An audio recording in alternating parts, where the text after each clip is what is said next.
Buenas tardes. En respeto al inicio de la actividad, vamos a tener el simposio pre-final que corresponde hacia puericultura y pediatría. Y comenzamos con el doctor Germán Rojas Loyola, quien es su conferencia se titula Honorarios médicos en la publicidad en redes sociales. El doctor Rojas Loyola es médico cirujano, especialista en pediatría y puericultura de la Universidad de Oriente, magíster licenciado en bioética, Universidad Central de Venezuela, CENAVI, doctor en ciencias de la salud en la Universidad de la Castilla-La Mancha, miembro titular y miembro de la Comisión de Bioética de la Sociedad Venezolana de Puericultura y Pediatría, miembro de número y fundador del capítulo oriental del Centro Nacional de Bioética CENAVI, invitado de cortesía de la Academia Nacional de Medicina, secretario de la Comisión de Pediatría y Puericultura de la Academia Nacional de Medicina y además excelente colaborador y es parte del comité del Congreso de la Academia Nacional de Medicina. Desde España nos va a hablar en video. Ante todo, agradezco la invitación para participar en esta nueva edición del Congreso Venezolano de Ciencias Médicas que rinde homenaje al legado del doctor Antonio Clemente.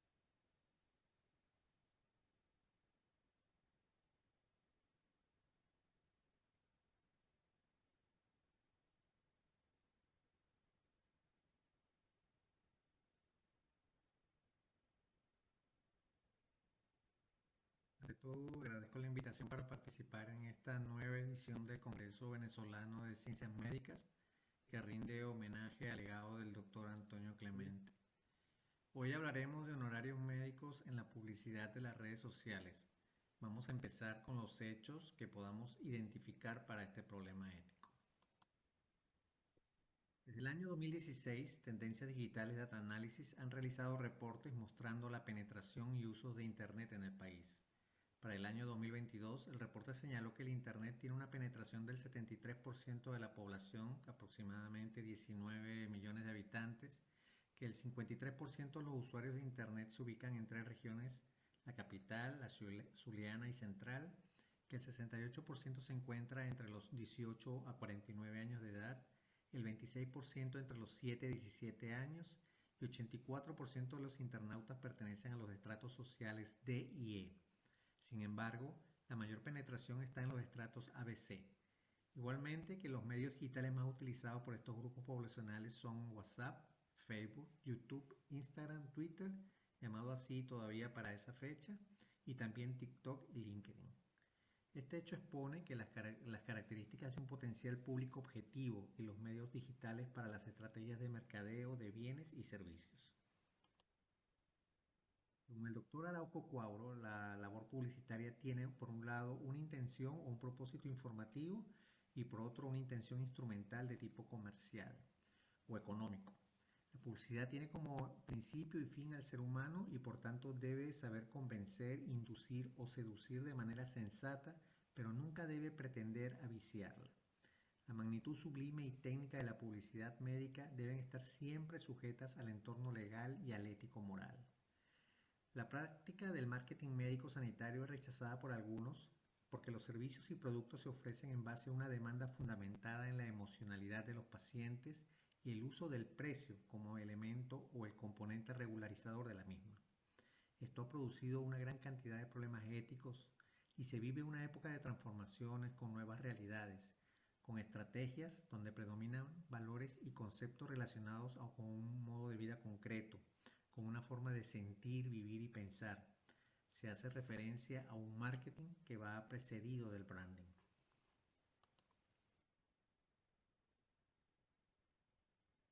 El branding se relaciona con el proyecto de construcción de tu marca personal, de nuestra identidad, que involucra los valores profesionales como médico, como especialista y como persona. Es mi visión y visión como profesional de la medicina y de mi especialidad. Nuestra imagen, que incluye tu logo, colores, la tipografía, las estrategias que nos permitirán crear vínculos con las personas que nos vean en los medios digitales y facilita a los ciudadanos ejercer su derecho de conocer a los médicos más competentes y entregados.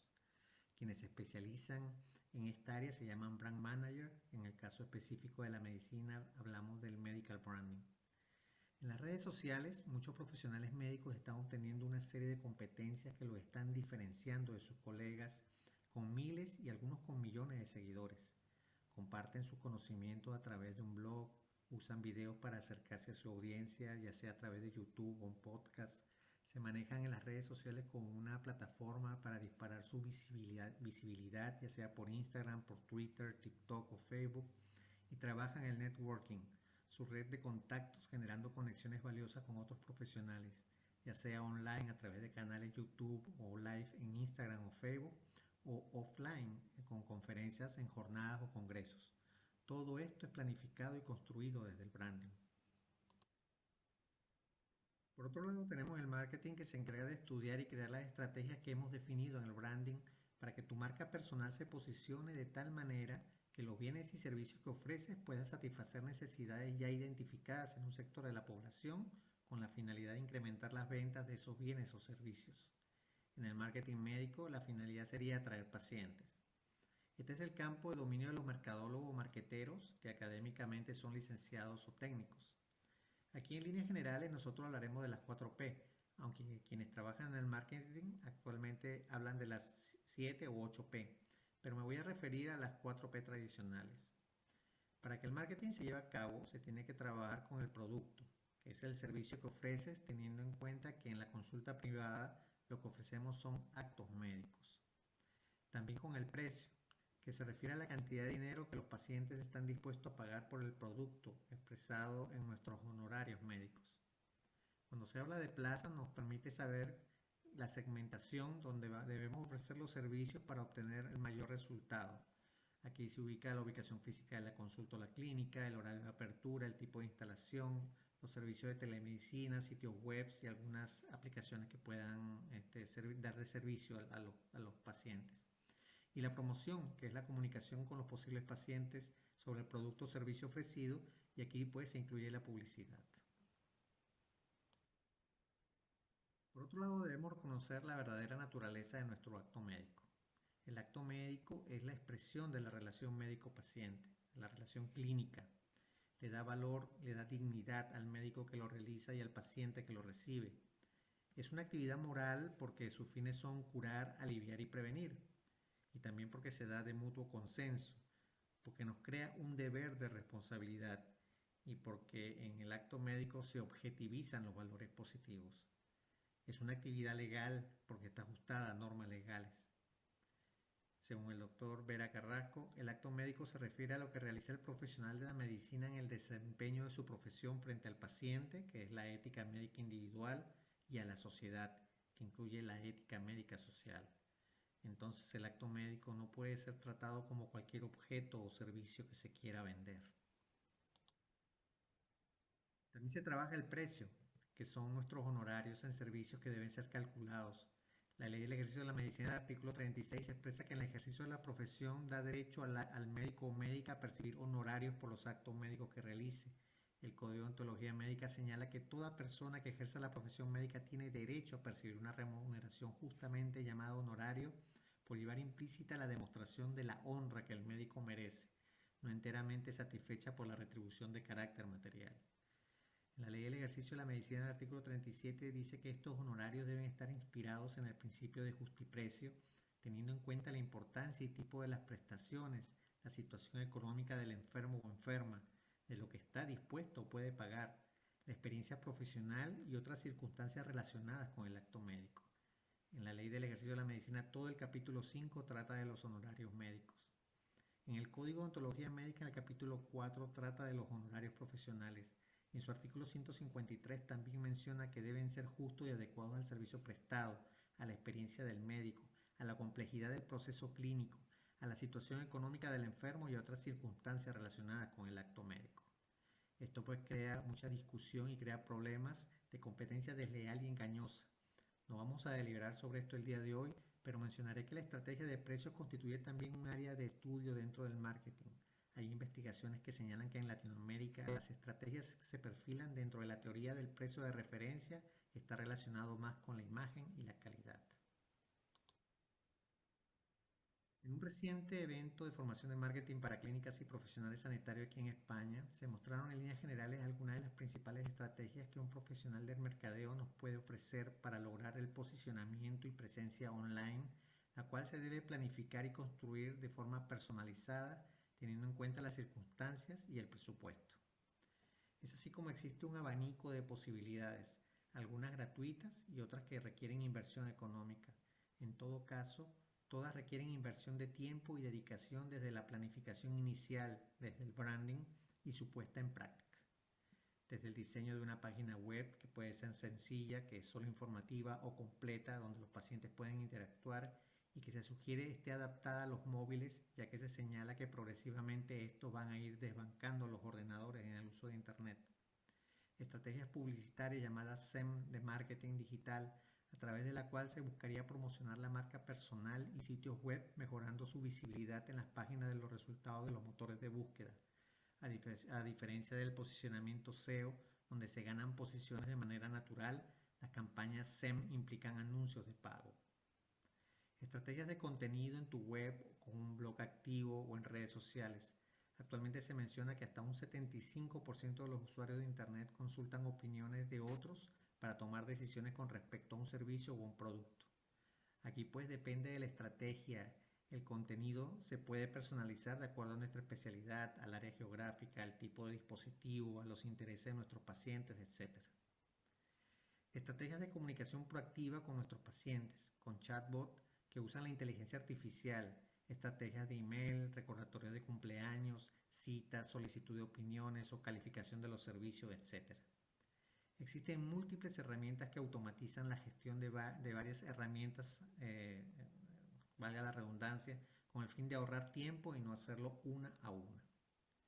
Y todo siempre evaluando resultados de las herramientas y estrategias con el fin de volver a planificar, pues es un proceso dinámico. Entonces, un verdadero profesional del marketing nunca te sugerirá utilices los precios de la consulta como estrategias para captar pacientes. Y sin más preámbulos, mostraremos los signos de este problema en las redes sociales. Una vez más menciono que se trata de un problema que es ético, que ha ido evolucionando en el tiempo y que se ha exacerbado muy probablemente en la pandemia, con la creciente penetración de Internet, el uso de dispositivos digitales y la presencia en las redes sociales por la población. En estas imágenes que les muestro fueron capturadas de una búsqueda en Instagram y Facebook que son de dominio público. No tengo conflicto de intereses y he resguardado todo indicio que pudiera identificar a las personas e instituciones en las mismas. Estoy seguro de que en las ciudades donde ustedes ejercen la profesión médica han podido ver muchas de ellas. Dentro de los signos de este problema, identificamos todo tipo de actos médicos ofreciendo la gratuidad de los mismos, modalidades de jornadas solidarias o populares, donde se indican los costos en dólares, campañas, promociones y rebajas de un día o por cortos periodos de tiempo, hasta tickets para premios, entre otras. Y repito, en todas estas imágenes lo que se están ofertando son actos médicos. Ante los pacientes y la sociedad mostramos nuestras actitudes, que junto con nuestros rasgos individuales, conocimientos, habilidades clínicas y capacidad de resolución de problemas configuran un comportamiento, y este comportamiento debe ser moral. Recordemos que la ética médica es definida por la Asociación Mundial de Medicina como la rama de la ética que se ocupa de los problemas morales en la práctica médica. En ella se señala un conjunto de normas de comportamiento de los médicos en sus relaciones con los pacientes, con otros miembros del personal de salud de la misma o diferente profesión y con la sociedad. La ética médica está relacionada con los derechos humanos e íntimamente relacionada al derecho. Tenemos entonces una ley del ejercicio de la medicina y un código de ontología médica. Cuando se habla de ontología médica se refiere al comportamiento del médico que debe reflejar la moral interna de la profesión. Esto se expresa en deberes y obligaciones, las cuales nos genera una responsabilidad profesional. En nuestro país, el Código de Ontología Médica se declara de aceptación obligatoria para todos nosotros los que ejercemos la medicina en Venezuela.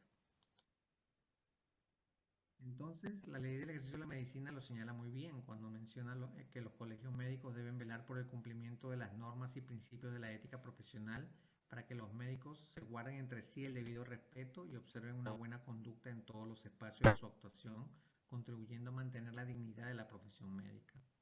También propone una sanción de 1 a 12 meses dependiendo de la gravedad de la falta o reincidencia. ¿Y cuál es la falta? pues lo que señala el artículo 28 del Código de Ontología Médica, colocar anuncios que prometan la prestación de servicios gratuitos o los que explícitamente mencionan las tarifas de honorarios. Este es un problema de nosotros los médicos, un problema que deben llevar a algunos a una reflexión para un cambio de conducta, también un problema que debemos asumir y no delegar en otros. Delegar nuestro deber de responsabilidad no es compatible con una condición moral autónoma, sino heterónoma.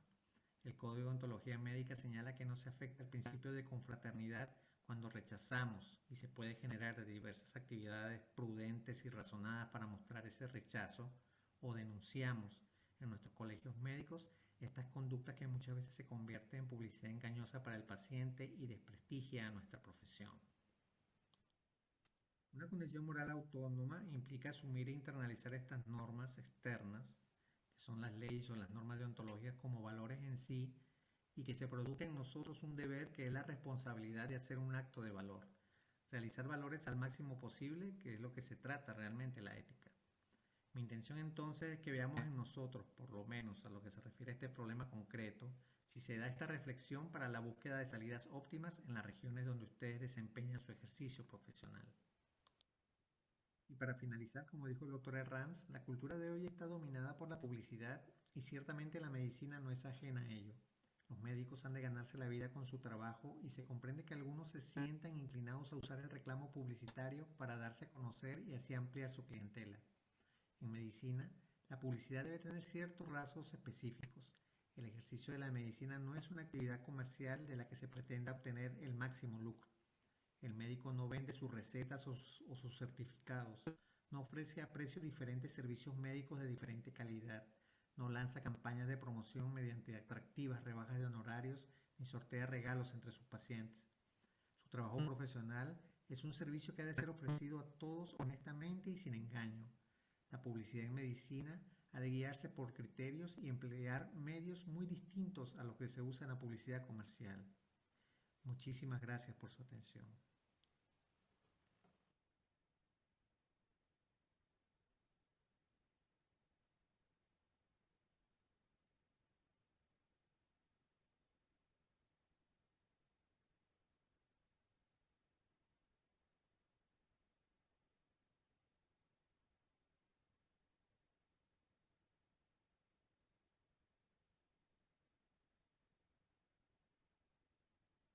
Nuestra siguiente conferencista, la académica Nelly Petit de Molero, pediatra puericultor de la Universidad del Zulia, doctora. Ajá. Doctora en Ciencias Médicas, me imagino que de la misma universidad, presidente de la filial Zulia, Orden Gustavo H. Machado, en primera clase de la Sociedad Venezolana de Puericultura y Pediatría, presidente de la Academia de Medicina del Zulia 2011-2013, miembro de la Junta Directiva de la Academia de Medicina del Zulia, directora de la revista de la Academia de Medicina del Zulia y jefe de servicio de preescolares y escolares, coordinadora de la Comisión Científica de Comesú y coordinadora de las redes sociales científicas de Sudelagma. Su conferencia, características de las gestantes inmigrantes e impacto en sus hijos. Adelante, doctora, bienvenida. Bueno, de verdad, darle las gracias al comité organizador, a la junta directiva, y felicitarlos por tan alto nivel académico del Congreso, tanto de conferencistas como de sus conferencias.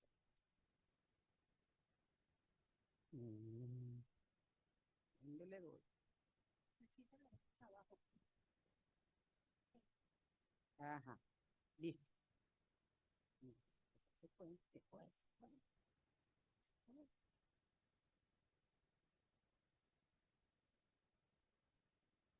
Bueno, la inmigración ha tenido un crecimiento muy importante en los últimos años y a nivel mundial. Esto tiene relación con los servicios de salud, donde participan elementos biológicos, sociales, económicos y culturales, lo cual obliga a realizar o a emprender estrategias para solventar desde el punto de vista sanitario a este nuevo grupo de población y lo que ella genera. Asimismo, vemos que un crecimiento social en los últimos años ha sido la rutas migratorias sur-norte, lo cual pues México ocupa el primer lugar para llegar hasta Estados Unidos, como ha crecido pues actualmente. En los fenómenos migratorios contemporáneos destaca el incremento exponencial en la población de mujeres. Y esto guarda relación desde la década de los 80, donde aquello del feminismo y por los estudios de género, ellas pues también quisieron volar o viajar al norte. Se veían el sexo masculino, pero hoy en día están prácticamente iguales. Y esto pues trajo como consecuencia que esa experiencia migratoria les era una repercusión tanto en su vida, en su familia y en su comunidad. Las mujeres gestantes no escapan de esta realidad y esto es una relación muy compleja tanto en la migración, gestación y salud, y lo cual va a dar a caer en un impacto en sus hijos. Finales de los 90, este impacto de la inmigración de las gestantes comienza a verse y a estudiarse, y la morbimortalidad neonatal. Y vemos pues que a nivel de España, en Europa, comienza a haber un aumento del 3.2 a 5 en esta población, pero esto es un subregistro porque vemos pues que generalmente la mayoría estaban en situación no regular. Comienzan a fortalecerse las rutas migratorias hacia países de la región de América Latina y el Caribe, ocupando Colombia el primer lugar un 42%, seguidos de Perú un 21% y Chile en un 12%. Comienzan los estudios en el 2004, donde Puigros y colaboradores, estudiando variables maternas y del recién nacido en una población de 902 nacimientos, pudimos ver que 159 eran madres inmigrantes con predominios de latinoamericanas en un 44%. 83.3 de estas gestantes tenían 5 años o menos en ese país. La edad media de las mujeres inmigrantes era 27 años, con multiparidad, poca atención del embarazo y el parto. Incluso el 33% de estas inmigrantes eran gestantes que acudían al momento del trabajo del parto. El 36.5% de los recién nacidos tenían pesos menores a 2.500 y eran ingresados junto a las madres o en la unidad de neonato, y el principal motivo de ingreso eran las infecciones seguidas de prematuridad.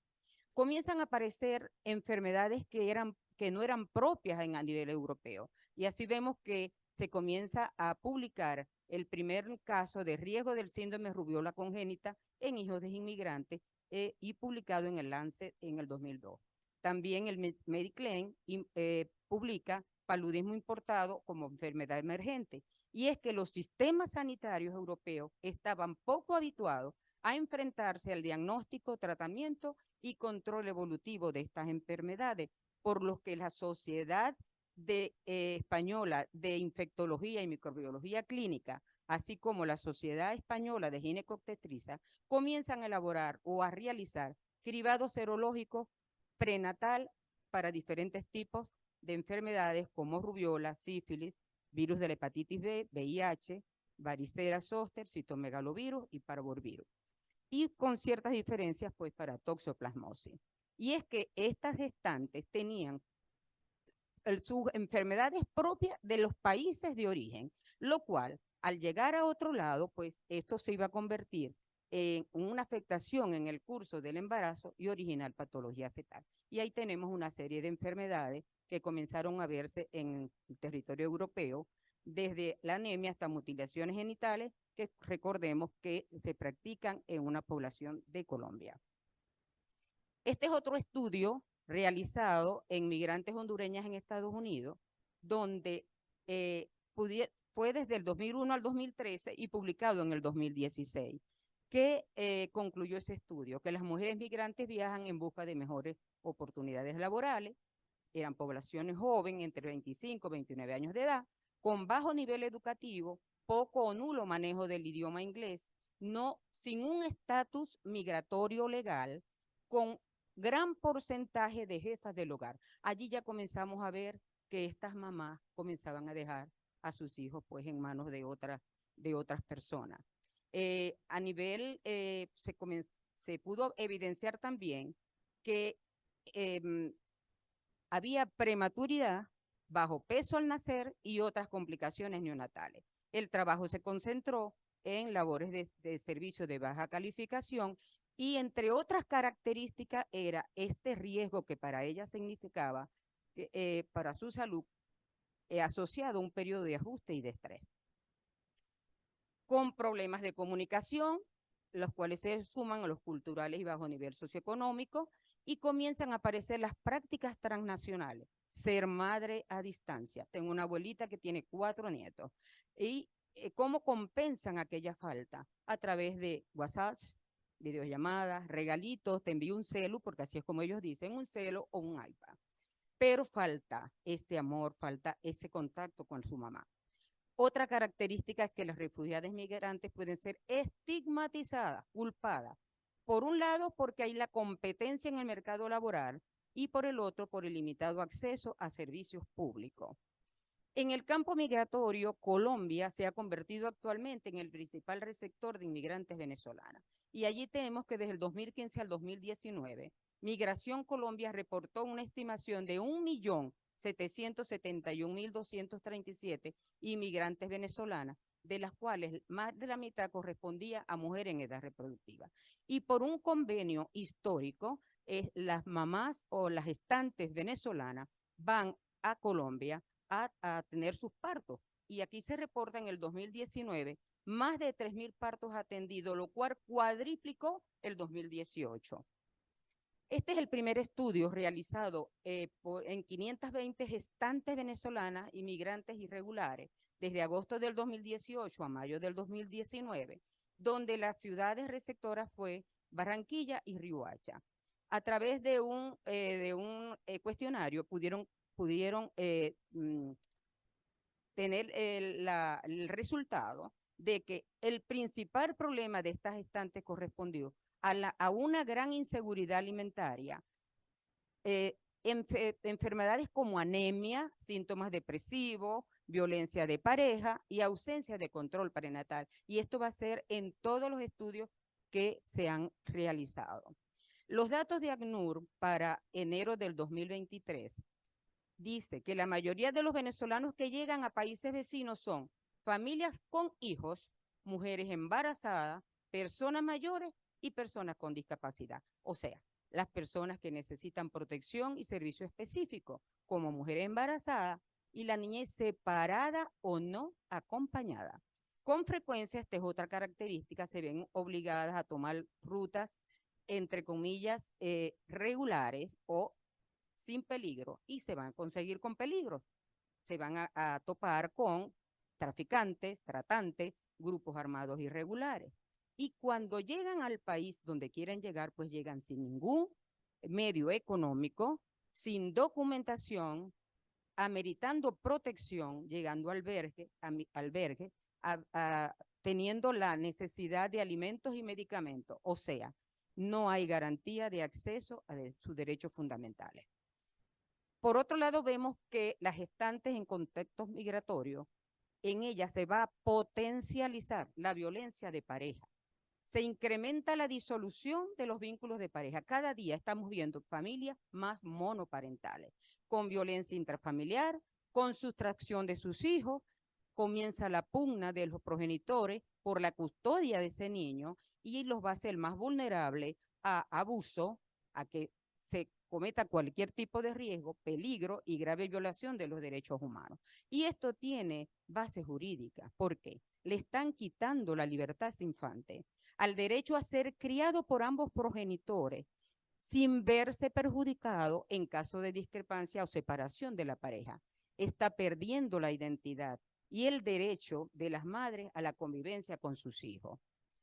Pero los niños y niñas migrantes también sufren de hambre, frío en su trayecto, padecer enfermedades, no tener acceso a servicios de salud, ser explotados por el crimen organizado, ser detenidos, incluso se les violentan y discriminan, no solo donde llegan, sino en los diferentes lugares que atraviesan. La UNICEF y la Cruz Roja menciona que de Colombia a Panamá, desde el 2019 a 2020, han pasado 30.000 migrantes de diferentes países, 700 mujeres embarazadas, más de 5.600 niños, niñas y adolescentes por el Darién para Estados Unidos o Canadá. Y en el 2021, la UNICEF registra el mayor número de niños, niñas y adolescentes que van a cruzar el Darién. 19.000 en total, más de la mitad menor de 5 años, 150.000 sin padre ni madre y incluso recién nacido. Y para el 30 de marzo ya se había cuantificado, del 2023, 9.700 niños, niñas y adolescentes. Este es un estudio chileno, lo podemos complementar. Esto es una comuna de Chile, La Recoleta, donde estudiaron una población de 279 gestantes, 102 mujeres en el posparto, y como podemos ver, bueno, solo planificaron el embarazo, 46 en el primer grupo, 50.9 en el segundo. Fueron víctimas de violencia de diferentes tipos, la gestante en un 5.7 y en el posparto 5.9. ¿Qué los hace a estas gestantes ser más vulnerables a que tener un nivel socioeconómico? Van a depender pues de el contexto político que se vive en ese momento, porque van a tener mayor magnitud de violencia de género, menor alternativa para solucionarlo y mayor riesgo de femicidios que las mujeres no inmigrantes. Pero además van a tener una red social más débil y menos recursos institucionales a los que solicitar ayuda. Los que sí conservan estas gestantes, estas mujeres, las altas creencias de sus propios países. En conclusión, podemos ver pues que es un verdadero problema de salud pública con alto riesgo tanto para ellas como para sus hijos. El aumento progresivo de la inmigración y la gestante no escapan a la realidad, que es importante detectar los problemas socioculturales que pueda haber para poder atender a estos pacientes de manera multidisciplinaria, que es necesario que el profesional evite los estereotipos y las ideas preconcebidas, que observe, escuche, pregunte aquello que desconoce de la cultura de esta mujer, garantizando el respeto y evitando los juicios de valor de los inmigrantes. Le traía por allí un video, pero se los voy a pasar por el chat. Muchísimas gracias.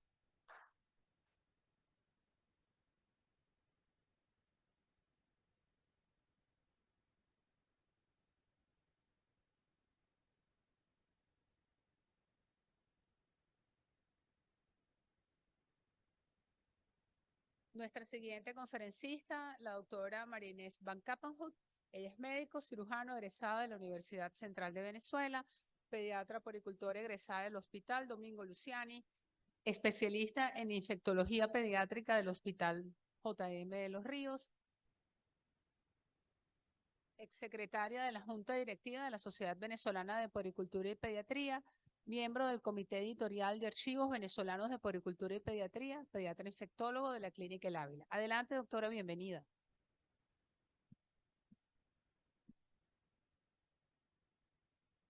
Gracias, doctora Elvia, por la presentación. Buenas tardes a todos. Gracias a la Academia por la gentil invitación y sobre todo al comité organizador. Yo no les traigo noticias mucho mejor que la doctora Nelly Petit. Yo vengo a hablar del estado de cobertura vacunal en Venezuela. Y para eso comienzo recordándoles cuáles fueron los mayores impactos en salud pública. Han sido básicamente el saneamiento ambiental en lo que se refiere a disposición de agua potable, acceso al agua potable en las comunidades y el alcantarillado. Y el segundo más importante es la vacunación. Después vienen antibióticos, métodos diagnósticos, pero estos son los básicos, los más importantes impactos en salud pública. Si hablamos de inmunizaciones en cifra, vemos que las vacunas evitan entre 2 a 3 millones de muertes al año. Alrededor de 22 millones de niños en todo el mundo no están vacunados. Los retos por una mayor cobertura persisten y para ello tenemos organizaciones como la OMS, la Organización Panamericana de la Salud y la UNICEF aunando esfuerzos en lograr una mayor cobertura vacunal y la tasa mundial de cobertura vacunal se mantiene en 86% para toda la población infantil. Si nosotros pudiéramos hablar de economía en vacunas, no es posible hablar de farmacoeconomía, ya que per se el acto de vacunar es economía en salud. Es un retorno de la inversión muy alto. Y es así como le traigo algunas cifras. Aquí podemos ver nosotros cómo es el retorno de inversión si por cada dólar que se destina, quizás a la educación preescolar o alguna infraestructura de salud pública y vemos cómo el retorno vacunando niños en situación de pobreza es de $16 por cada dólar invertido. Si seguimos hablando de cifras, estos son los porcentajes del gasto público que destinan algunos países del mundo y Venezuela está acá para el año 2020 con 1.7% de su PIB, solamente le gana Haití. Si hablamos de la vacunación durante la pandemia, evidentemente hubo un retroceso importante porque durante la pandemia hubo interrupción de las inmunizaciones y fue un evento global, no solamente en nuestro país. Más de 23 millones de niños dejaron de recibir las vacunas básicas. Estamos hablando de 3.7 millones más que en el 2019. La cantidad de niños que no recibieron ni una vacuna pasó de 13.6 millones de niños en el 2019 a 17.1 millones de niños en el 2020, según la OPS.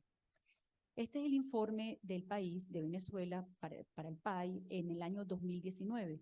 Y vean ustedes cómo la población total se estima en alrededor de 28.550.000 habitantes, con la población menor de un año alrededor de 419.000 niños, la población de un año alrededor de 458.000 niños y la población en menores de 5 años son 2.419.000 niños estimados.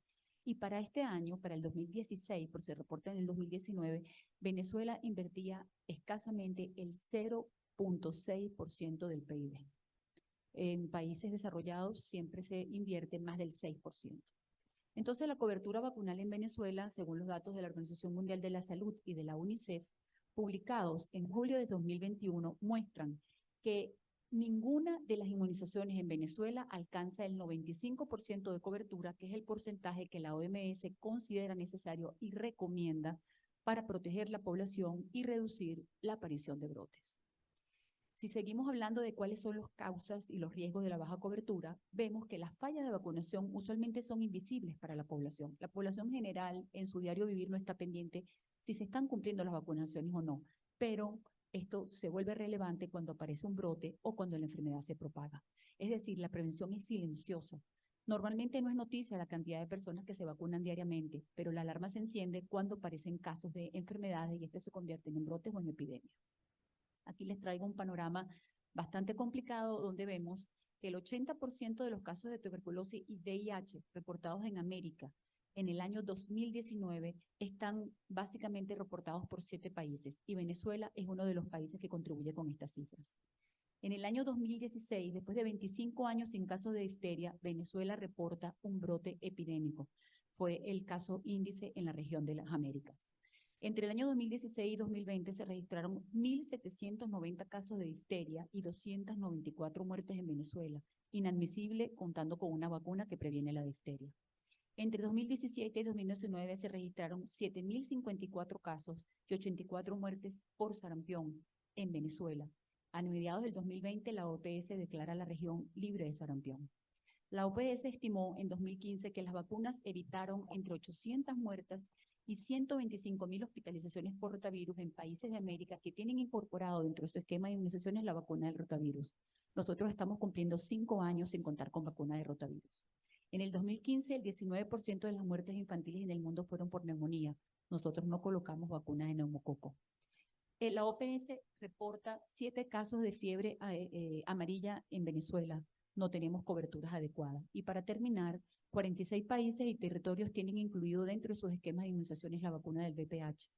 Eso estamos hablando de Curazao, de Guyana Francesa, Haití, y nosotros no tenemos la vacuna de VPH. Entonces, revisando rápidamente las coberturas vacunales, vemos cómo la primera dosis de hepatitis B cuenta escasamente con 57%, 56% la segunda dosis de hepatitis B y vemos los valores de tuberculosis 68%. La UNICEF y la OMS reportan un retroceso en coberturas vacunales de BCG y la primera dosis contra hepatitis B. La BCG se reduce de un 82 a un 68% entre el 2020 y 2021. La primera dosis contra hepatitis B que se administra también en el recién nacido bajó de 50 a 37% si comparamos 2020 con 2021. Hablando de las vacunas para DPT, difteria, tétano y toferina, tenemos 73% de cobertura para la primera dosis y 56% para la tercera dosis, que es una vacuna muy importante, ya les voy a mencionar por qué. La primera dosis de esta vacuna se mantuvo estable con un 73% de cobertura tanto en el 2020 como en el 2021, pero la tercera dosis se considera una vacuna trazadora, ya que compara la cobertura del niño cuando se vacuna la primera vez y cuál es la continuidad de su esquema de inmunización. En 2021 la cobertura de la tercera dosis aumentó ligeramente para 54 a 56%. Estamos hablando que Haití tiene 51%. La cobertura menor de DPT-3 muestra una brecha entre la continuidad entre los esquemas de inmunización. Su cobertura comparada con DTP1 con la primera dosis muestra proporción de niños que no completan su esquema y esta brecha se llama tasa de deserción. En julio del 2016, como les mencioné, se inició en las Américas un brote de difteria y nosotros fuimos el país con el primer caso índice. Somos el país de Sudamérica con la menor cobertura de la vacuna trazadora, la DPT-3 en el 2020. Y en comparación con los estimados de OPS y UNICEF, en toda América, Venezuela solamente supera a Haití, como les mencionaba, que tiene 51%. Si revisamos polio, vemos que la dosis de polio inactivada tiene un 59% de protección, un 50% alrededor de la tercera dosis, y vemos así como la polio oral retrocedió de 62% en el 2020 a 50% en el 2021. La vacuna de polio inactivada, que es la inyectable, bajó de 68 en el 2020 a 59 en el 2021. Las coberturas vacunales bajas aumentan el riesgo de brotes de esta enfermedad, pero no solamente de esta, de todas las que les estoy mencionando. Si hablamos de sarampión, tenemos una primera dosis, 68%, y miren cómo baja la segunda dosis, alrededor de 37%. Sí, 37, perdón. La primera dosis de sarampión se redujo de 76 a 68 comparando 2020 y 2021 y la cobertura, por el contrario, aumentó de 28 a 37, pero díganme ustedes si 37 es una cifra aceptable. En los últimos años, además, nuestro gobierno está colocando la vacuna bivalente viral, que contempla sarampión y rubiola, dejando un nicho ecológico para la aparición de brotes y de epidemias por parotiditis. Venezuela tuvo un brote de sarampión en el 2017, se extendió a otros países latinoamericanos. El brote fue controlado en el 2020, según declara la Organización Mundial de la Salud, y en septiembre del 2020 nuevamente se declara la región de las Américas libre de sarampión. Este brote de sarampión llegó a otros países latinoamericanos porque nosotros exportamos el sarampión, debido a más de 1 millón de venezolanos que a principios del 2018 salió del país, y esto lo reporta el Alto Comisionado de las Naciones Unidas para los Refugiados. El resurgimiento del sarampión siguió a varios años de interrupciones progresivas, de forma inadecuada de vacunación, y esto ya lo habían alertado las autoridades sanitarias antes del año 2010. Esta baja cobertura contra el sarampión es muy importante porque es una enfermedad muy contagiosa. Esto lo tomé textualmente de la Agenda de Vacunación para el 2030 de la OMS y reza así. Como el sarampión es altamente infeccioso, su presencia sirve como trazador, llamado el canario de la mina, de coberturas inadecuadas y brechas en el sistema de salud. Si hay sarampión, tenemos problemas de vacunación. Este es un pequeño resumen. Fíjense ustedes que hasta el 2016 las Américas estaban libres de sarampión, aparece un brote de 2017 a 2019, se confirma el último caso en el 2019 y en el 2020 se declara nuevamente la región libre de sarampión. Pero esta es una alerta epidemiológica del 8 de febrero del año 2023 donde la OPS menciona que tenemos riesgo nuevamente. Cobertura de fiebre amarilla alrededor de 75%, ha bajado de 82 a 75 en el 2021. En el 2021 la OPS reportó un brote de fiebre amarilla en el estado de Monagas y vale la pena mencionar que la OPS ha mandado millones de dosis de vacuna como para vacunarnos 3 veces la población actual de Venezuela. Si hablamos de rotavirus y neumococo, el panorama puede ser peor, tenemos 0% de cobertura. A pesar de estas vacunas, rotavirus y neumococo conjugada, estar incluidas en el programa del PAI para Venezuela, desde hace al menos 5 años no se colocan estas vacunas a nivel público, por lo que nosotros tenemos 0% de cobertura vacunal. Y también debemos recordar que estas vacunas protegen contra diarrea y neumonías, que son 2 de las principales causas de muerte infantil. Aquí podemos comparar las coberturas de BCG con el resto de los países de América, coberturas contra polio, tercera dosis, con el resto de los países de América, cobertura para sarampión, miren esto, como llama la atención, y cobertura para la tercera dosis de DTP, que es la vacuna trazadora contra estas 3 enfermedades. Entonces, sí, la pandemia sí afectó las coberturas vacunales, pero en Venezuela ya nos venían alertando desde casi un lustro anterior que teníamos problemas y teníamos limitaciones en el sistema de salud y hace que se pierdan oportunidades en la vacunación. Recomendaciones de OPS-OMS. Insta a los Estados miembros a actualizar sus planes de respuesta ante la posibilidad de ocurrencia de brotes. Reitera que la vacunación y la vigilancia epidemiológica de las enfermedades prevenibles por vacuna son servicios de salud esenciales y no deben ser interrumpidos. ¿Cuál es nuestra realidad? El Ministerio de Salud venezolano no publica su memoria y cuenta desde el año 2015. Nosotros no conocemos boletines epidemiológicos públicos desde el año 2016. Tampoco se difunden los anuarios de natalidad, morbilidad y mortalidad. Venezuela es uno de los pocos países de América que no ha incluido su vacuna de VPH dentro del esquema rutinario, sabiendo nosotros que protege especialmente a las mujeres porque previene el cáncer de cuello uterino, que es el segundo cáncer más frecuente en mujeres venezolanas. Tristemente, Venezuela forma parte del Fondo Rotatorio de la OPS, que es una instancia que permite acceder a vacunas e insumos a precios favorables y con líneas de crédito. El fondo fue creado en el año 78, es un programa solamente para la región de las Américas y Venezuela participa desde el año 2004, pero mantiene una deuda con el fondo que le impide usar este mecanismo desde el año 2017. No tenemos campañas de concientización masivas, una actividad que debería mantenerse incluso en aquellos países que tengan buenas coberturas vacunales. Incluso teniendo suficientes vacunas es necesario que la población las conozca, sienta confianza y decida vacunarse. Como mensaje final, creo que debe aprovecharse cada ocasión en la cual un niño asiste al médico, cada visita a un centro de inmunizaciones para completar el esquema. Cuando esto no ocurre, se llaman oportunidades perdidas. Los sistemas de vacunación deben reducirlas al mínimo, tener centros accesibles, estables, con vacunas disponibles, personal debidamente entrenado para que ningún niño salga del centro sin las vacunas para su edad. Las inmunizaciones son un servicio prioritario. Se consideran la intervención de salud pública más costo efectiva. No solamente previenen enfermedades, sino la muerte y discapacidades. Reducen la carga del sistema de salud y ahorran gastos de atención médica, evitan días de reposo, ausentismo laboral de los padres y escolar del niño. Para terminar y darles las gracias, quiero mencionarles que la inmunización es un derecho.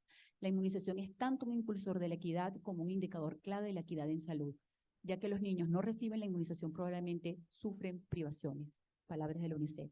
Gracias, Uníades, me debes 2 minutos. Gracias a la doctora Marinés Van Tappenhout. Nuestra siguiente conferencista, la doctora Jenny Planchet, médico cirujano de la Universidad Central de Venezuela, pediatra, puericultor y gerente de salud pública de la Universidad Simón Bolívar.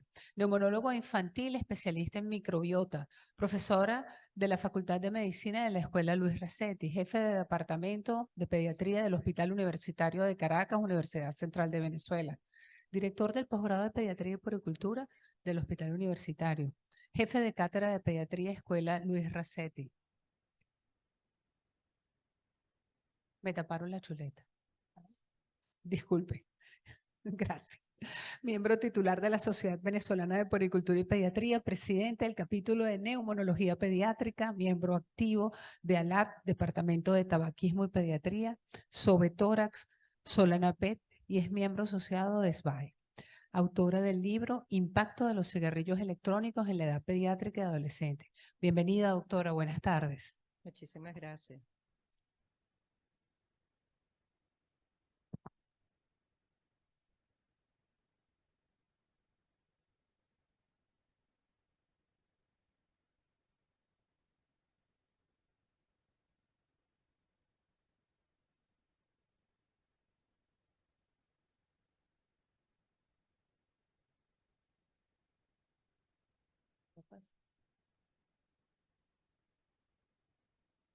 Ok, TV en Venezuela no nos las pusieron fácil. La tuberculosis es la enfermedad infecciosa más importante del mundo y una de las 10 primeras causas de muerte. Afecta a 1 de cada 3 personas. Es la infección crónica más importante, 1/3 de la población está infectado con TB y aunque tengamos que hacer la estrategia de fin de la TB, 80% de disminución de la incidencia y 90% de la mortalidad para el 2030, ya vamos a ver cuáles son nuestras cifras. Las dificultades diagnósticas del niño y la falta de formulaciones pediátricas óptimas representan el mayor desafío de la TB infantil. Vemos que ocurre en muchos lugares del mundo, sobre todo en el 2021, aproximadamente 10.6 millones enfermaron de tuberculosis. Vemos que el 80% están en 30 países, de los cuales está Bangladesh, China, Filipinas, la India, etcétera. Pero lo más importante es que en el 2021 1.6 millones murieron por TB, incluso también por HIV y malaria. Un paciente bacilífero corresponde a 20 infectados y a 2 pacientes enfermos, lo que es un 10%. Los factores responsables son muchísimos, entre ellos infección por VIH, emigración desde áreas endémicas, como ya hemos visto, bajo nivel socioeconómico, hacinamiento y tabaquismo. Pero ¿quién corre más riesgo? En el 2021, 1.2 millones de niños menores de 5 años estuvieron en contacto con un paciente bacilífero. ¿Por qué es importante? Porque detrás de un niño tuberculoso hay un adulto tuberculoso que actúa como fuente de contagio y al que hay que localizar y controlar. Tanto en el ambiente familiar como extrafamiliar, podemos ver que los niños menores de 12 años no son los culpables porque no son bacilíferos, ¿verdad? No son contagiosos, pero el riesgo de progresión de esta infección a la enfermedad es en menores de 12 años 40%, entre 2 y 5 años 15-25% y mayores de 15 años entre 5 y 15%. Entonces, la TB pediátrica por décadas ha sido subestimada, tanto así que la OMS dice que hay una incidencia real del 25% que por supuesto no se reporta. 1.2 millones de niños enfermaron mundialmente y las formas extrapulmonares ocasionan importantes complicaciones y secuelas. La TB es el principal asesino en VIH, ya lo estábamos viendo con la doctora Marinés. Fíjense que 35% de las muertes en seropositivos están directamente relacionadas con infección tuberculosa. Una persona con VIH es 26 a 31 veces más propensa a desarrollar TB activa.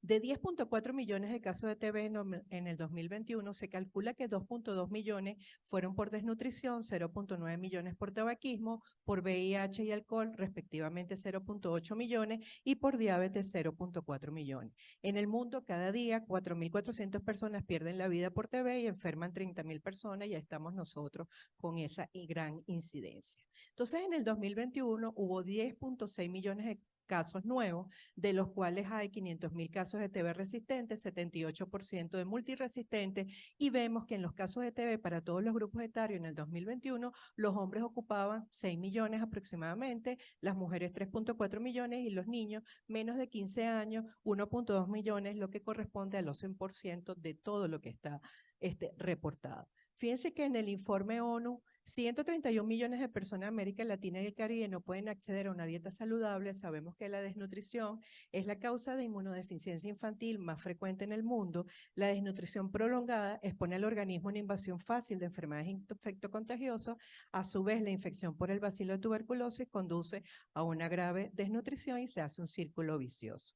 Podemos observar entonces lo que es la tuberculosis en las Américas. Vemos que, sin embargo, se han salvado 74 millones desde el 2000. Diariamente en las Américas, 850 personas enferman de TB y 90 personas fallecen por tuberculosis. ¿Cuál es la situación? Vemos que en Venezuela, 42.5% de los casos VIH en la región fueron 79%. El porcentaje inferior a lo recomendado por OPS es de 100% y la mayoría de los países estaban por encima del programa regional.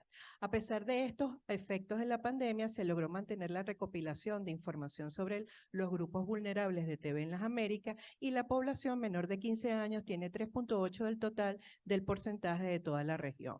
Observamos también que en Venezuela 4.799 por 100.000 habitantes es lo reportado para los privados de libertad, en la región 491,4. Es una incidencia que está elevada porque, por supuesto, el hacinamiento y el estado de salud de estos pacientes están en centros penitenciarios, los hace vulnerables a la tuberculosis. En casos de la población indígena, vemos que 6.8% está reportado para Venezuela, en la región 3%, son poblaciones que tienen determinadas características sociales y, por supuesto, tienen mayor riesgo de presentar tuberculosis. Con los pacientes con diabetes mellitus, 4% de tuberculosos en Venezuela eran diabéticos. En las Américas, en el 2020, se reportó 24% de casos notificados de tuberculosis o que tenían algún examen del tamizaje que hablaba que tenían tuberculosis. Realmente, 10% de los casos notificados con comorbilidad en diabetes mellitus. No sabemos si los estamos dejando de hacer. ¿Qué pasó en tuberculosis y COVID-19? Bueno, en todo el mundo, por supuesto, disminuyeron las demandas de consulta, la detección de casos, el seguimiento de estos pacientes. Eso hizo que haya una dificultad incluso en los suministros de los medicamentos, lo que es un efecto negativo en los indicadores, por lo cual también se dice que la importancia de mantener la vigilancia activa es una de las cosas más importantes. Los casos de TB y COVID, vemos que en Venezuela 0.2%, en la región se reportaron 27 países, notificaron casos concomitantes de TB y COVID-19 con una proporción promedio de 1.7% del total de casos. En los contactos estudiados para ver la incidencia preventiva, vemos que en Venezuela fue un 3%, en el promedio regional solo el 47%, y avances en algunos países lograron administrar al 100% de los contactos su tratamiento antituberculoso, y el promedio regional disminuyó 12% en el 2020 con respecto al 2019. En caso de los casos de TB en personas con factores de riesgo, probablemente esto que vemos, que es como una disminución entre el 2019 y 2020, sea que hubo pocos recortes, pero aparentemente en fumar tabaco, adicción a alcohol y adicción a drogas tuvieron una mejoría. Yo creo que fueron casos reportados. En la fuente de financiamiento disponible para prevención y control se disminuyó del 2020 al 2021 39.000 millones de dólares con respecto a la sostenibilidad de estos programas. Sin embargo, Venezuela ejecutó el 100% de los fondos recibidos. Durante el 2020, solamente 17 países de la región comunicaron que los recursos que fueron ejecutados. Vemos el presupuesto inicial en azul, los fondos recibidos en naranja y los gastos reales en amarillo, y Venezuela ejecutó el 100%. En la tendencia estimada de proyección del 2000 al 2035, vemos que la región no ha cumplido el hito del 2020. Se ha mantenido estable en los últimos años, descenso promedio anual de 0.10% entre el 2000 y 2019, con un leve aumento en el 2020, y para lograr este hito del 2025, la velocidad de descenso debería ser del 14% anual en los próximos 3 años. Vemos que los países con alta carga de estimada de TB, estamos a nosotros con 13.000 casos estimados, con 45.7 por 100.000 habitantes, cuando la región tiene 28.5%. En los países que realizaron lo que es el tratamiento de fármacos, vemos que en casos nuevos y previamente tratados de tuberculosis lo hizo Bahamas, Nicaragua, USA, Surinam y Chile. Por el contrario, Haití, Colombia y Venezuela se ubican por debajo del promedio regional. Para Venezuela entonces 23.1 y para la región 54%. Entonces, en Venezuela, los casos de tuberculosis y VIH, tasas de 3.5 casos por 100.000 habitantes, en la región 2.9%.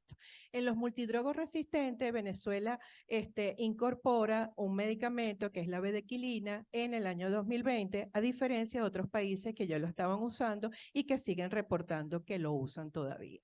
En la tendencia y proyección estimada de muertes para TB, vemos que la mortalidad incrementó importantemente de 24.000 descensos en el 2019 a 27.000 en el 2020, y la región no ha cumplido el hito del 2020 y se aleja mucho del 2025.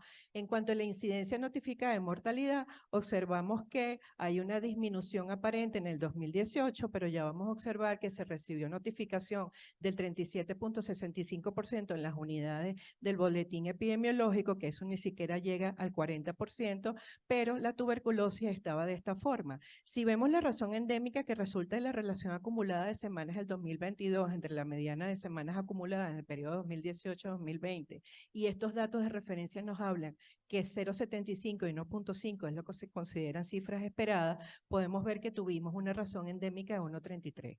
¿Qué significa? Que en el 2021-2022 aumentamos de 3.590 casos a 4.766, de los cuales 5.5 de los casos notificados correspondían a niños menores de 5 años. Entonces, no hay datos adicionales, pero se confirma que la progresión está en aumento, sobre todo después del 2015. ¿Qué es lo que tenemos que hacer? Si vemos que actualmente 16 países presentan baja incidencia de tuberculosis, que es el primer paso para lograr la eliminación, observamos que nosotros tuvimos una tasa de 47 por cada 100.000 habitantes, lo cual son niveles importantes en los últimos 40 años. En Venezuela, en el 31 de enero del 2023, OPS vino a un taller donde estaba la jefatura del Programa Nacional de Tuberculosis. Se aseguró que hay que incrementar las pesquisas en los casos, que generalmente estos casos llegan al primer nivel, cosa que no llegan al primer nivel y llegan al segundo y tercer nivel de atención. Se agradeció a OPS por los equipos de GeneSpert para lograr entonces mejor detección, y se dice que en Venezuela para el 2021 la tasa de mortalidad estudiada fue de 2.3 muertes por cada 100.000 habitantes, más de 600 casos en total, y esto está reportado en OPS. Los medicamentos que tenemos, afortunadamente, son dosis fijas, tanto para adultos como para niños, lo que facilita la vigilancia del tratamiento, pero en el índice de seguridad sanitaria mundial vemos que en 2019-2021 Venezuela se ubicó en la posición 186 de 195 países. Si vemos los indicadores prioritarios por país, podemos hacer un resumen de Venezuela para el 2020 con respecto a las Américas: cobertura del tratamiento anti-TB 69%, tasa de éxito del tratamiento anti-TB 81%, tasa de éxito del tratamiento anti-TB para multidrogos resistencia en 2018, 61%, porcentaje de pacientes nuevos diagnosticados mediante pruebas rápidas recomendadas 2% versus 27%, cobertura de tratamiento preventivo en menores de 5 años 3% versus 47%, cobertura de tratamiento preventiva para el 2020 2% versus 23%, cobertura de investigación de contacto 63% aparentemente igualada con las Américas, cobertura de pacientes de TB con resultados de tratamiento para un solo fármaco 4% a diferencia del 50%, y la cobertura de tratamiento con nuevos medicamentos anti-TB 2020 45% versus 13%, y el porcentaje de pacientes con TB que conocen su estado de VIH 20% y no se reportó tasa de letalidad en el 2017. Que estamos observando que los indicadores a nivel internacional son importantes en cuanto a la reducción del número de muertes, reducción de la tasa de incidencia y el porcentaje de hogares que enfrentan costo catastrófico de la tuberculosis. Evidentemente, si la situación es actual, para las Américas y para Venezuela no está muy bien, y tanto estas metas de lo que es los objetivos del desarrollo sostenible están dados para el 2030, pero vemos ya que esa meta fin de TB aparentemente ya se corrió al 2035.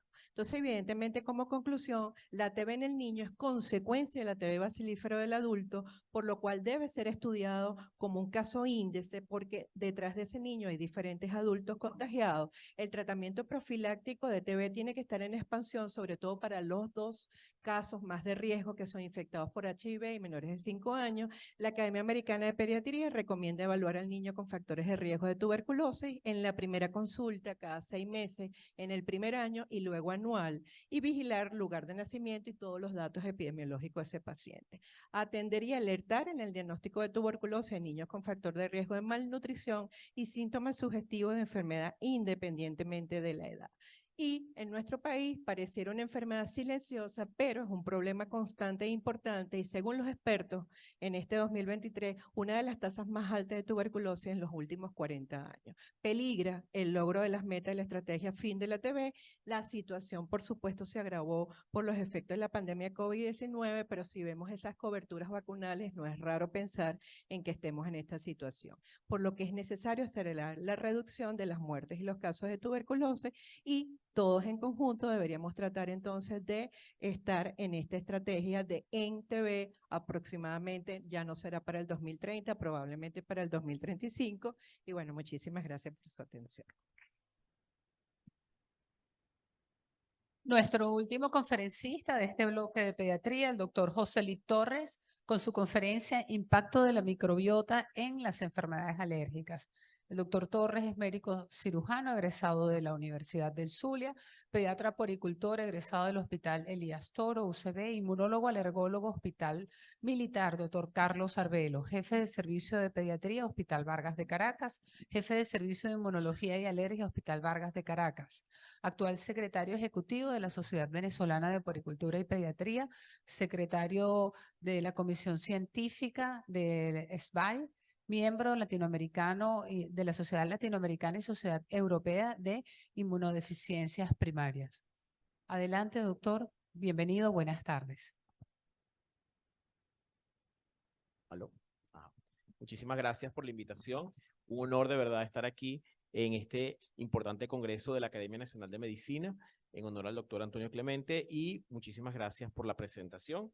Esta conferencia pues tiene un patrocinio parcial de la industria, pero la información es producto de una búsqueda personal sin intervención de la casa comercial. Muy bien, debemos entonces empezar diciendo pues qué son las alergias, y recordemos que es un problema inflamatorio. Antes teníamos como un concepto diferente, pero hoy en día sabemos que las alergias son problemas inflamatorios que cursan con una respuesta inmunológica, principalmente del tipo TH2, contra ciertas moléculas naturales o sintéticas. Entendiendo o ampliando un poquito más ese concepto, vemos que la alergia realmente se considera una enfermedad sistémica que tiene manifestaciones clínicas locales. Entonces ahí vemos la rinitis, la dermatitis, la enteropatía, el asma, etcétera, que son diferentes manifestaciones, pero realmente hoy en día se considera la alergia como una sola entidad, como un solo cuadro clínico.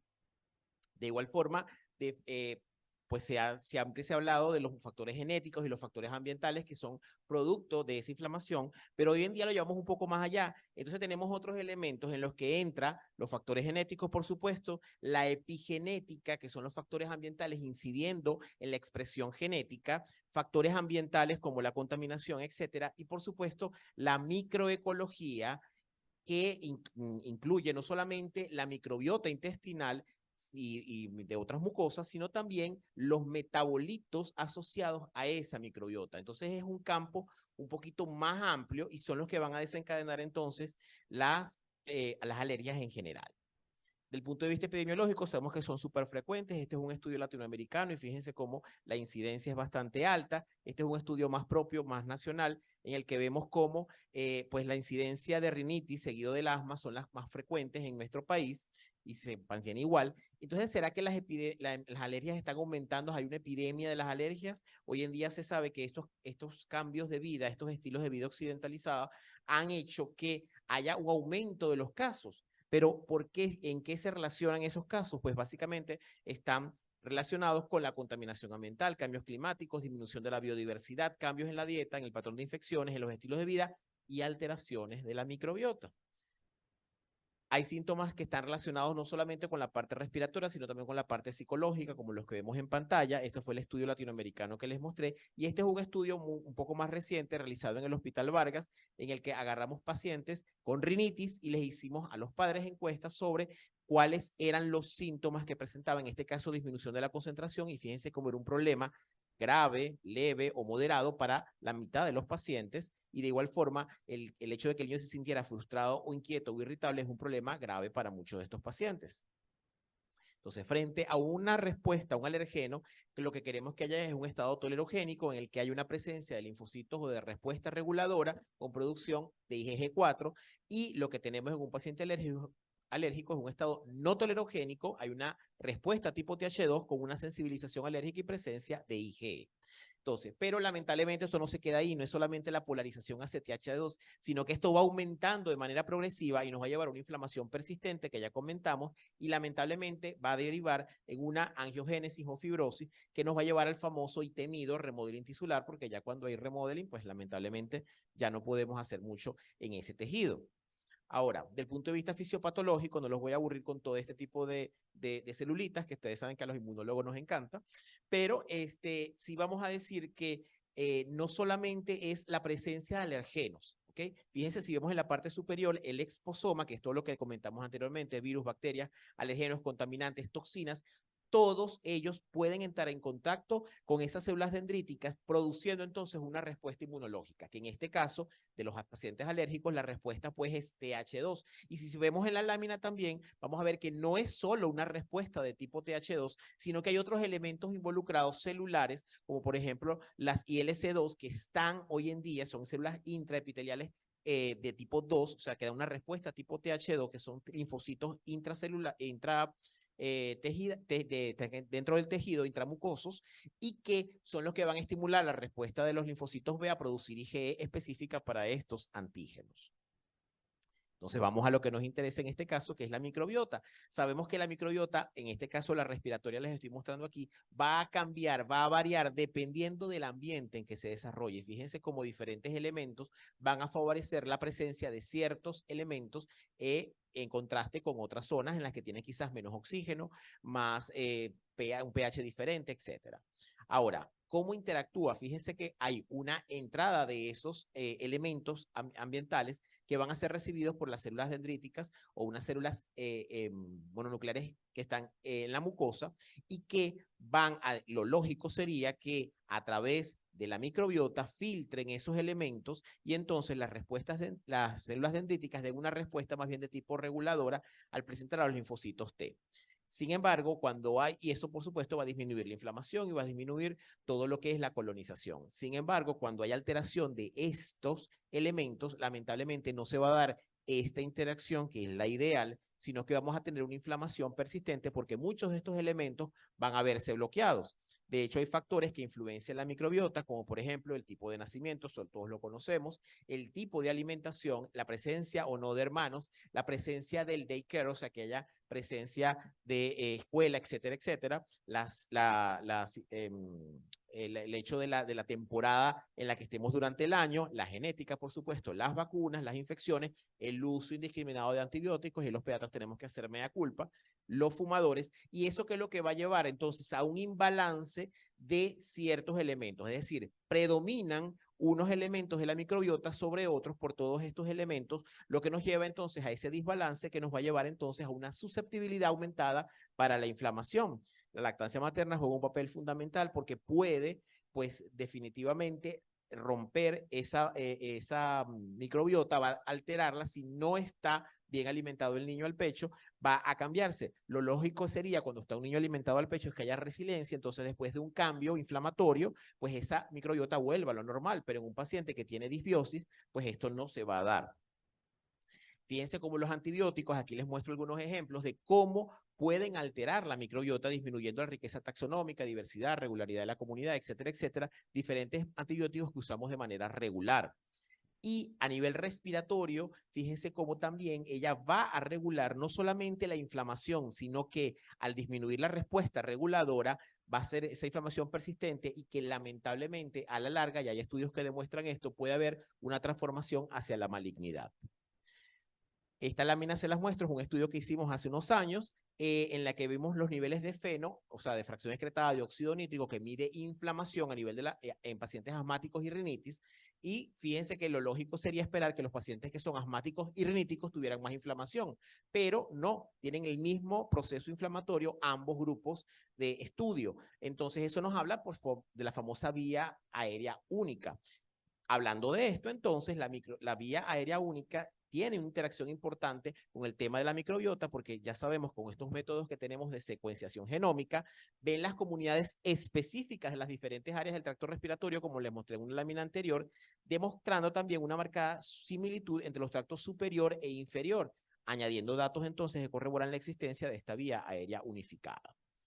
Entonces, dependiendo de la patología respiratoria o la patología alérgica, más bien a la que nos estemos enfrentando, vamos a ver que aumentan ciertos elementos y disminuyen otros que pueden ser beneficiosos. Entonces, se produce justamente ese desbalance. Entonces, ya tenemos los antibióticos, la enfermedad alérgica como producto importante para desbalancear esa microbiota. Y fíjense aquí como vemos en este estudio, cómo cambia la composición de la microbiota dependiendo de la patología a la que nos estemos enfrentando, de la patología alérgica. En pacientes con eczema, en pacientes con rinitis o en pacientes con urticaria, fíjense cómo muestra o cambia la rinitis, cambia la urticaria o cambia el eczema, la dermatitis, cambia la microbiota, la taxonomía, por entonces perdiendo ese equilibrio. Entonces, este otro estudio muestra cómo, por ejemplo, cambios importantísimos en diferentes patologías en la microbiota nasal, en este caso es nasal, cómo cambia dependiendo de la patología a la que nos estemos enfrentando. Adicionalmente sabemos que el pulmón y el intestino están interconectados en un eje llamado pulmón-intestino que van a hacer que haya una disbiosis. Si hay una disbiosis a nivel intestinal, también va a haber disbiosis a nivel pulmonar y lo contrario, porque se comunican a través de diferentes metabolitos, justamente los metabolitos que comentamos, de la microbiota. Entonces, lamentablemente, eso va a ser, y esto es un estudio que demuestra cómo los pacientes que tienen disbiosis a nivel de la mucosa nasal van a tener predominio o enfermedades respiratorias alérgicas mucho más graves que los que no lo tienen. Ups, perdón. Aquí. Ajá. Entonces, ese equilibrio entre la microbiota y el sistema inmunológico es fundamental porque va a permitir que haya una predominio, cuando hay una microbiota apropiada, un predominio de la respuesta reguladora por encima de la respuesta, en este caso alérgica. Por lo tanto, la inflamación se va a mantener a raya cuando hay una microbiota apropiada. Cuando esa microbiota está alterada, lamentablemente se pierde este equilibrio y entonces vamos a tener problemas inflamatorios persistentes, que es lo que vemos en estos pacientes. Por supuesto, la disbiosis va a llevar a como consecuencia final a que hayan enfermedades alérgicas, porque no es solamente lo que dijimos de genética, etcétera, sino que también ese exposoma, como dijimos, la bacteria, las disbiosis que se producen en estos pacientes, va a llevar a que todas estas células, pues, de alguna manera interactúen llevando un imbalance de la respuesta reguladora a la respuesta tipo TH2. Y aquí vemos como en diferentes enfermedades respiratorias alérgicas van a haber, pues por supuesto, diferentes mecanismos que están involucrados con ese desbalance. Entonces, ¿qué hacemos con estos pacientes? Pues el uso de probióticos está demostrado que puede ayudar en algunos pacientes y fíjense cómo el uso de probióticos va a mejorar un poco el balance entre la respuesta tipo TH1 y tipo TH2, disminuyendo la proporción de eosinófilos, va a mejorar los infiltrados inflamatorios, va a mejorar la microbiota, la diversidad de la microbiota intestinal, lo cual entonces por esos metabolitos que ya dijimos, va a mejorar también el eje pulmón-intestino y por supuesto va a disminuir la inflamación derivada de las alergias en la vía respiratoria. El uso de probióticos pues van a llevar entonces como consecuencia que haya una mejoría de la respuesta inflamatoria porque baja las inmunoglobulinas, baja la resistencia de los pulmones, baja la degranulación de los mastocitos y entonces van a disminuir o va a reversar, fíjense allí, el balance entre TH1 y TH2. Ahora, el efecto básicamente se ha visto o se ha estudiado es con los lactobacilos. Con otras bacterias o de las que tenemos disponibles comercialmente, no hay muchos estudios al respecto. Todavía no tenemos ningún probiótico de los que están disponibles comerciales que podemos decir, este probiótico va dirigido contra las alergias. Recuerden que todos los probióticos que tenemos en la actualidad básicamente están dirigidos contra el tema intestinal, contra diarreas.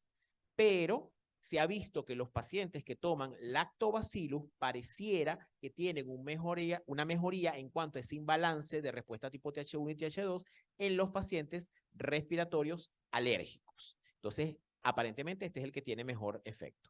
Para finalizar entonces, la microbiota respiratoria juega un papel fundamental en el equilibrio del sistema inmunológico, favoreciendo la respuesta reguladora sobre la proinflamatoria. La disbiosis va a llevar a una inflamación persistente que induce aparición de enfermedades infecciosas alérgicas e incluso neoplásicas. La microbiota intestinal interacciona con el pulmón en un eje pulmón-intestino que regula la homeostasis en ambos sistemas y alteraciones de este eje pueden devenir en patologías no solo intestinales, sino también respiratorias. La intervención con probióticos orales, dada la importancia del eje, parece tener una influencia de desarrollo de dichas enfermedades, en especial las del género Lactobacillus. La visión íntegra y el trabajo multidisciplinario definitivamente es fundamental. Tenemos que trabajar unidos de la mano, todos los especialistas que trabajamos en estas áreas para poder darle una mejor calidad de vida a nuestros pacientes. Para finalizar, quiero invitarlos a seguirnos en las redes de la Sociedad Venezolana de Alergia, Asma e Inmunología y las redes de la Sociedad de Pediatría, donde tenemos muchísimos elementos para ustedes. Tenemos conferencias completas en los canales de YouTube totalmente gratuitos y por supuesto, invitarlos a nuestra biblioteca virtual de la Sociedad Venezolana de Puericultura y Pediatría. Ese es el código QR. Si lo escanean con sus teléfonos, van a ir directo a la biblioteca virtual donde pueden suscribirse y ver conferencias completas. Están disponibles en este momento todas las conferencias del Congreso de Lactancia, todas las conferencias del Congreso de Inmunizaciones y en los próximos días van a estar disponibles las conferencias del Congreso Nacional de Puericultura y Pediatría que fue realizado este año en honor al doctor Uniades Urbina. Entonces, muchísimas gracias por su atención y aquí les dejo mis redes. Ha concluido el simposio de pediatría. Continuamos con el último simposio de este evento a cargo de la doctora Alba Cardoso, Humanismo y Cultura. Gracias, doctora. Gracias.